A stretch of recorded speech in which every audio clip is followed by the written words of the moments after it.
बस एक निश्चिंतता आ जाती है, अब जो कुछ होगा सब श्यामाजू की कृपा से हो जाएगा पक्का।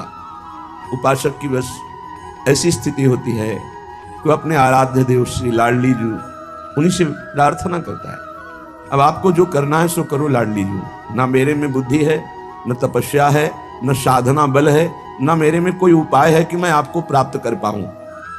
मेरे में इतनी बुद्धि नहीं, इतनी साधना नहीं कि मैं इन दोषों से बच जाऊं। जिन दोषों के रहते हुए कभी भगवत प्राप्ति नहीं हो सकती, वो दोष हमारे अंदर है। मान, बड़ाई, दूसरों से ईर्ष्या, अनुकूलता में हर्ष, प्रतिकूलता में शोक, ये सब दुख देने वाले हैं। हे चतुर शिरोमणि मेरी लाडली जू, आप अपनी कृपा कोर से मुझे बचा लो। मुझ में कोई साधना, कोई बुद्धि बल, ज्ञान बल नहीं कि मैं इन दोषों से बच जाऊं। पक्का जिसको यह अभिमान है कि मैं बहुत संयम से चलता हूं, मैं बहुत बुद्धिमान हूं, आगे चलकर पता चल जाएगा कि आप कुछ नहीं हैं, आपके ऊपर केवल लाडली जू की कृपा है। पहले मान लो तो अच्छा है, ठोकर खा के मान लेना, क्योंकि किंचन मात्र कोई भी मान अभिमान मद आदि ये आगे नहीं बढ़ने देता, तो इसका नाश निश्चित है।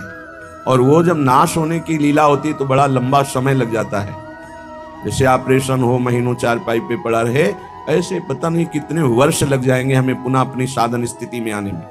तो कभी किसी साधना का अभिमान न करे, कभी किसी दोषों पर विजय प्राप्त किया है तो अपने को न समझे, अपने आचार्य गुरु इष्ट कृपा को समझे। संग का रंग बहुत जल्दी चढ़ जाता है। प्रियाजू, आपका प्रेमी तो जित संग दोषा होता है, संग का प्रभाव नहीं पड़ता, तो समस्त संगों पर विजय प्राप्त किए हुए असंग रहता है। पर मेरी ये दशा है, छोटा सा छोटा विषय भी मुझे परास्त कर देता है, अपना प्रभाव दिखा देता है। तो हे मेरी श्यामा प्यारी, तुम्हारे बिना कोई ऐसा नहीं संसार में जो मुझे बचा सके। आपकी कृपा को ही संग दोष से बचा सकती है। मैंने समझा साधन मार्ग में चलते चलते मैं सुलझ गया, पर जब देखता हूं तो उलझा हुआ पाता हूं। हे मेरी लाडली, अब मेरे बस में कुछ नहीं है। हे श्यामाजू, इसीलिए मैं आपको पहले पुकार कर कह रहा हूं कि मेरे ऊपर मान, बड़ाई, ईर्ष्या, हर्ष, शोक, दुख देने वाली ये सब वृत्तियां हैं। संग का बहुत जल्दी रंग चढ़ जाता है। हे लाडली, मैं समझ रहा था मैं सुलझ गया, लेकिन अभी नहीं सुलझा, अभी तो उलझा हुआ हूं, इसलिए पूरी अपनी बात आपके सामने रख दी। अब आप संभालो। अंदर किसका भरोसा करें? मन बुद्धि का? ये तो बड़े चंचल हैं। एक क्षण में वैराग्यवान होकर आप में लगना चाहते हैं और दूसरे क्षण में ही ये भोगों को स्वीकार कर लेते हैं।